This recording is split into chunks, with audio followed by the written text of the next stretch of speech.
yo le quiero preguntar, ayer en Puebla fue el secretario de Infraestructura, Comunicaciones y Transportes, Jorge Nuño, por el aniversario del 150 aniversario de la primera red férrea. Él comentó que ya se está pidiendo a los empresarios, pues a los que pueden, un modelo de negocios para ver si se podría, o más bien para que se haga dentro de estas varias líneas que se están proyectando para los próximos años, estas líneas de trenes, si se puede impulsar la de Puebla, Ciudad de México, Veracruz. ¿Habría posibilidad, digamos, antes de que usted concluya, de tener algún proyecto ejecutivo en ese sentido? El secretario señalaba que pues se proyectaría esta línea para en unos 3 años, están pidiendo el modelo de negocios, pero ¿qué nos podría opinar al respecto? Bueno, que con motivo de un aniversario más de nuestra revolución, que es un acontecimiento histórico excepcional, único, es el primero en el mundo, es la primera revolución social del mundo y también la primera constitución, la de 1917, con dimensión social, a favor del pueblo, de los campesinos, de los obreros, de la mayoría de nuestro pueblo. Por eso no debemos de olvidar nunca lo que fue la Revolución Mexicana, que se convocó en 1910 por el apóstol de la democracia, Francisco I. Madero, y luego por su cobarde asesinato se desató con más fuerza por todo el país, costó la vida de 1 millón de mexicanos que lucharon por la justicia, por la democracia, por las libertades. Murieron por violencia, por epidemias, por hambre, pero no fue en vano. Gracias a eso, en la Constitución del 17 se establecieron derechos sociales, como no sucedía en ninguna parte del mundo.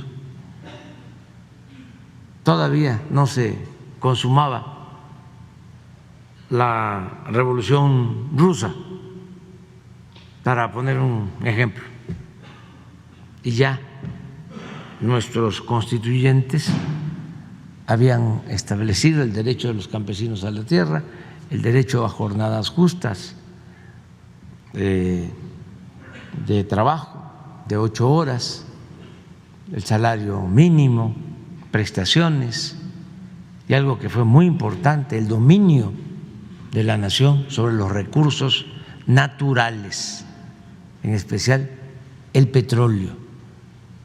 Entonces, no podemos olvidar eso. También en esa revolución se tomó la decisión de mexicanizar los ferrocarriles. Ya lo comenté, de cómo se habían entregado concesiones en el Porfiriato a empresas extranjeras. Luego se les rescató, fue como un FOA-PROA, pero ya rescatados los ferrocarriles, ya siendo de México, fíjense la mentalidad que prevalecía, lo siguieron manejando administradores estadounidenses y hasta los operadores, los maquinistas eran estadounidenses. Es hasta que triunfa la Revolución Maderista que se decide que los trabajadores de los ferrocarriles que ya eran de México iban a ser operados por mexicanos.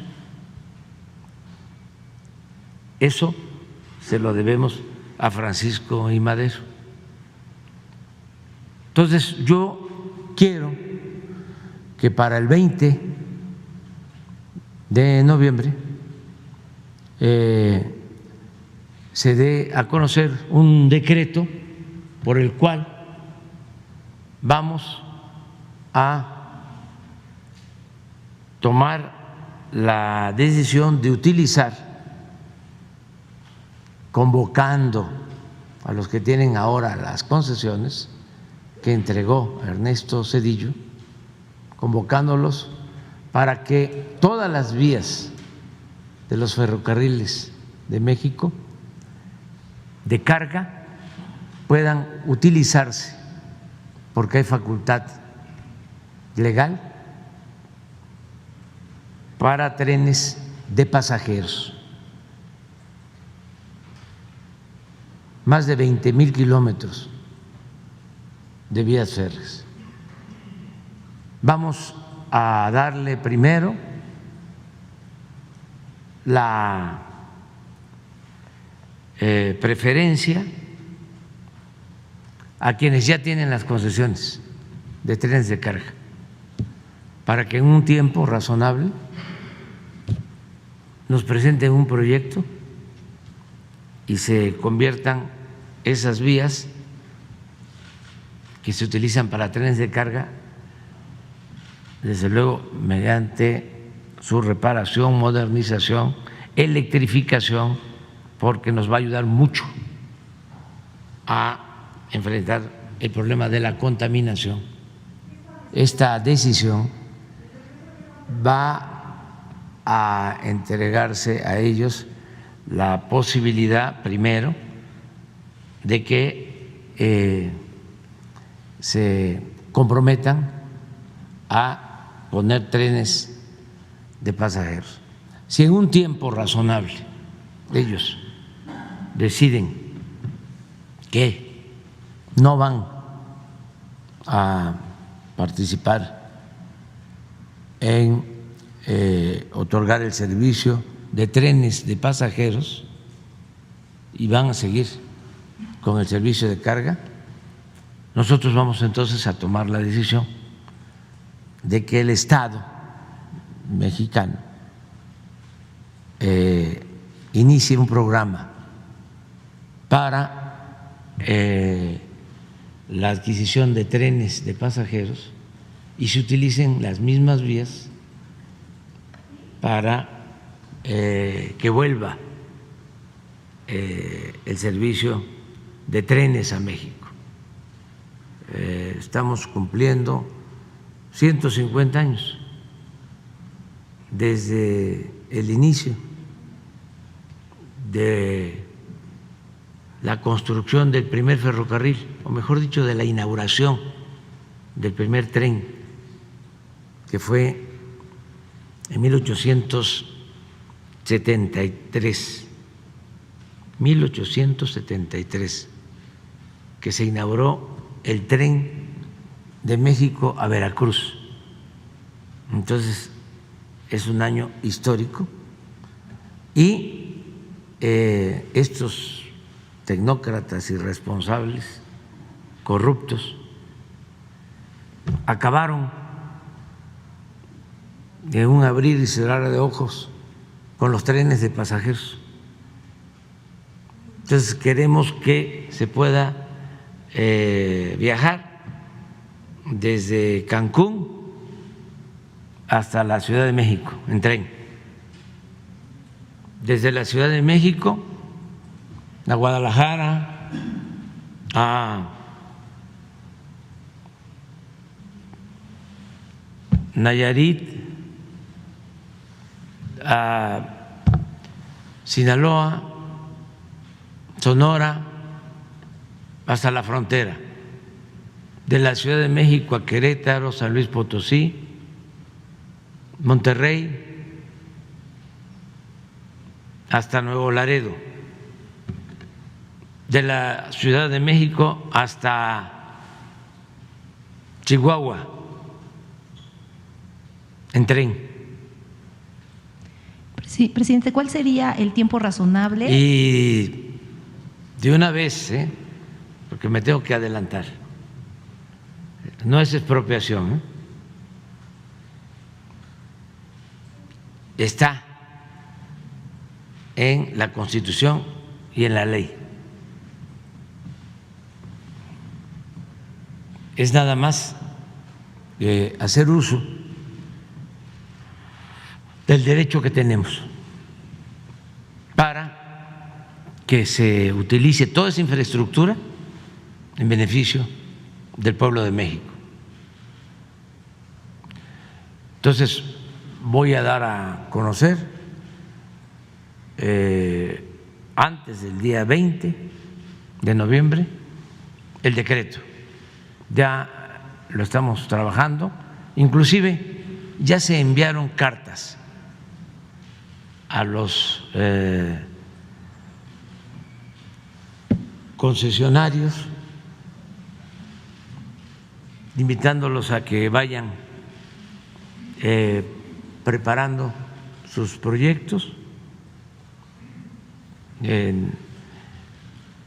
considerando de que como ellos tienen la concesión de los trenes de carga, que puedan también recibir la concesión para trenes de pasajeros si se comprometen a prestar este servicio. ¿Cuántos son y más o menos qué tiempo razonable podría darse para estos Pues concesionarios? yo creo que para enero ya sabemos,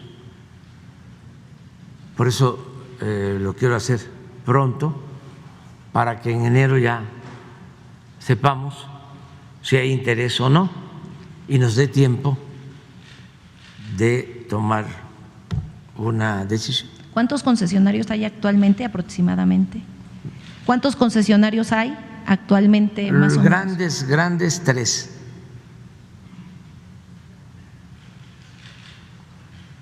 Es que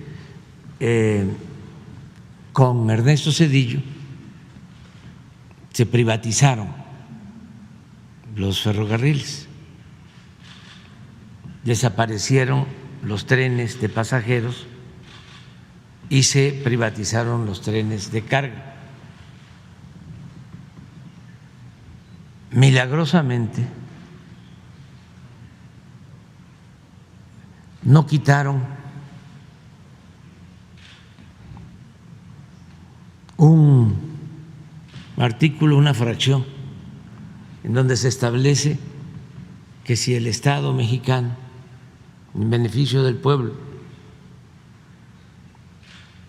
considera necesario el restablecer el servicio de trenes de pasajeros, puede hacerlo en cualquier momento. A lo mejor nunca imaginaron que nos iban a hacer falta los trenes de pasajeros, que ayudan muchísimo, porque es quitarle tráfico a las carreteras, es menos contaminación, es un transporte cómodo, barato.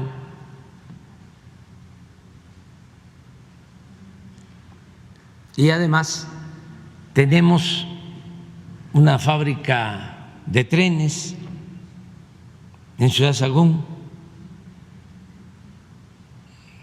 Alstom, que es una fábrica que hace trenes para todo el mundo.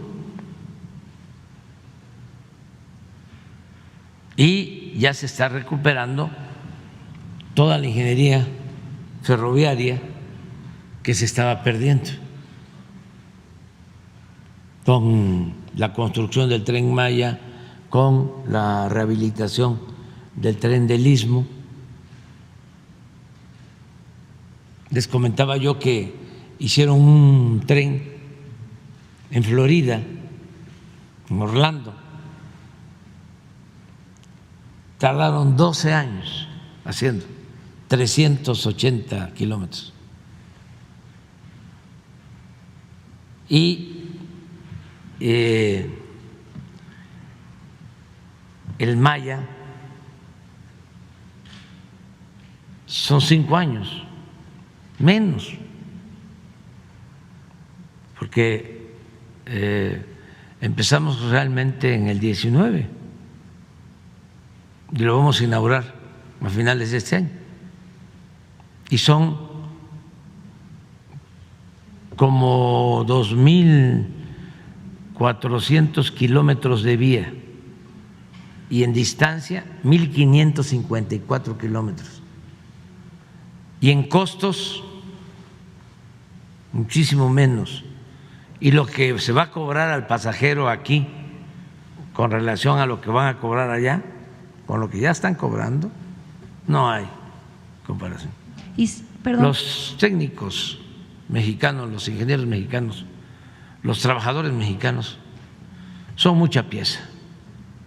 Y si estos concesionarios no aceptaran, entonces el Estado mexicano convocaría a otros empresarios a invertir. Sí, hay dos opciones, pero eso va a decidirlo, creo, porque ya nosotros no tendríamos tiempo, pero sí decidiríamos que el Estado mexicano se hace cargo.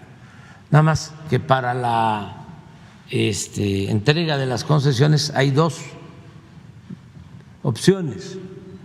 Una, el que se convoque a otros empresarios que quieran y se les dé la concesión para convivir en el uso de las vías. También, de acuerdo a la ley, tienen prioridad los trenes de pasajeros. También que se sepa eso. Los horarios para trenes de pasajeros. Si no se decide eso, entonces puede ser el Estado directamente. ¿Cómo se va a administrar el Tren Maya? ¿Cómo se va a administrar el Tren del Istmo? Gracias, presidente. Y la otra pregunta es respecto el tema de estrategia de seguridad, es pues respecto al robo de gasolina y huachicol en algunos estados. A ver, además es que es muy interesante. Todas, incluye el Tren Maya.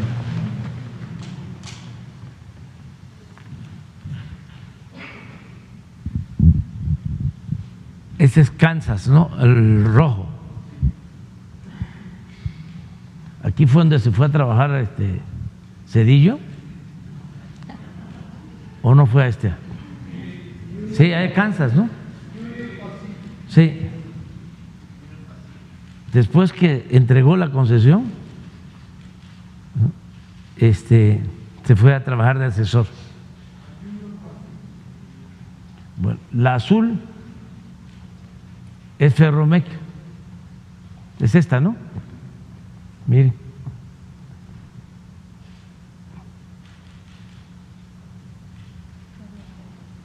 Entonces también se entregó en ese tiempo. Creo que fueron las dos más grandes.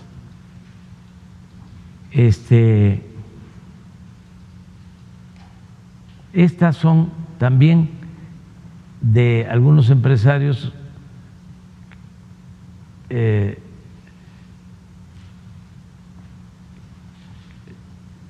creo que es una sociedad también de Ferromex con otros empresarios, y la verde también es Ferromex, pero se le llama Ferrosur, es de los mismos dueños, que dicho sea de paso, también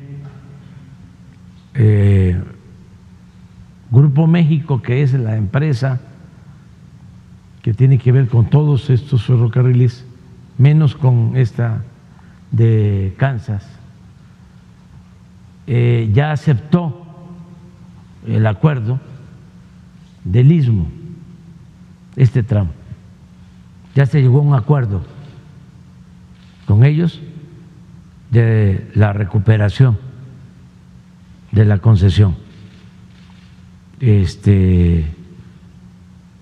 Tengo que reconocer que aceptaron entregar por cuestiones de seguridad nacional esta línea, que es la del Istmo, que esta es la franja que une a dos océanos, que ahora que hay problemas con el Canal de Panamá, esta es estratégica hacia el futuro. Entonces, reconocerles que ya aceptaron este acuerdo y también reconocer que ya devolvieron 1,000 millones de pesos de un anticipo que habían recibido en el Tren Maya de una obra que quedó inconclusa. Y ya hay voluntad de arreglo y hay ya una mesa en Gobernación donde también se está trabajando lo de la contaminación de lo del río Sonora y otros temas, pero ya hay acuerdo, ya se está negociando. Bueno, pues todo esto, todo,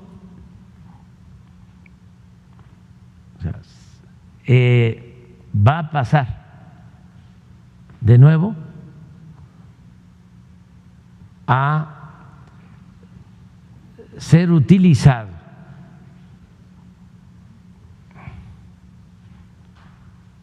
yo espero que al continuar la transformación este proyecto siga adelante. Nosotros con esto que estamos haciendo más otros 2 o 3 trenes vamos a dejar 3,000 kilómetros de trenes de pasajeros. Iniciamos la recuperación de los trenes de pasajeros porque no habían dejado nada, solo habían dejado acá arriba el Chepe, turístico, y el de Tequila. Todo lo demás lo habían entregado y se habían convertido en trenes de carga. Acuérdense que se iba de la Ciudad de México a Guadalajara, que se iba a Monterrey en tren. O sea, los que tienen más edad se acuerdan de eso. Entonces, ¿qué ventajas tenemos pensando en el transporte hacia el futuro? Pues que se tienen todos los derechos de vía. Ya no hay que abrir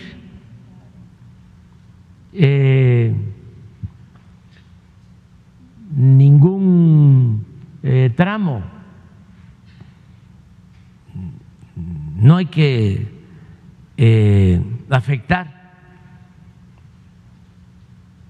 ninguna zona de humedales, ya es por donde han pasado los ferrocarriles desde hace más de 100 años, porque el primer ferrocarril, decía yo, fue el de la Ciudad de México a Veracruz, son 600 kilómetros, pero luego con Porfirio Díaz se dieron todas las concesiones,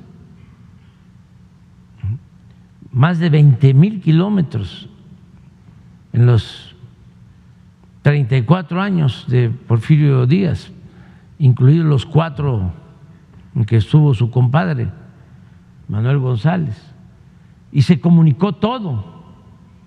Antes del porfiriato, los liberales hicieron esto, pero no querían la comunicación para el norte. Hay una frase que se le atribuye a Sebastián Lerdo de Tejada, liberal juarista, que fue el que lo sustituye cuando fallece aquí, en este palacio, Benito Juárez, en 1872, el que entra a sustituirlo fue Sebastián Lerdo de Tejada. Por eso le toca a él inaugurar el ferrocarril, que ya había empezado el presidente Juárez. Un año después de la muerte de Juárez se inaugura el ferrocarril a Veracruz. Pero Lerdo decía, o se le atribuye la frase de que entre un pueblo débil y uno fuerte, el desierto, es mejor el desierto. Entonces, con Porfirio Díaz se dice no, vamos a comunicarnos. Y todas estas redes tienen comunicación con ciudades de Estados Unidos, con redes que comunican a estados de la Unión Americana. Entonces, esta es un poco la historia de los ferrocarriles y es lo que queremos. Ahora vamos de nuevo a recuperarlos poco a poco, pero ya tenemos un proyecto de comunicación para el futuro. Presidente. Fíjate lo que ocasionó tu pregunta. Gracias. Había comentado… ¿Mande? Sí. Ese es el de Veracruz. Primero. Pero todos, cada vez que, cuando llegó si hay interés y buscan en las hemerotecas, cuando se inaugura el ferrocarril de Guadalajara, cuando llega ferrocarril a Guadalajara, es una fiesta. Era todo un acontecimiento. Esto durante el Porfiriato. Y sí, esto es… Hay en el libro de Vasconcelos, de José Vasconcelos, Ulises Criollo, hay una descripción, pues él tenía muy buena prosa, escribía muy bien, sobre cómo viaja de Veracruz a la Ciudad de México. Habían pues los Pullman, sí, empezaba a ver, bueno, no voy a hablar de eso.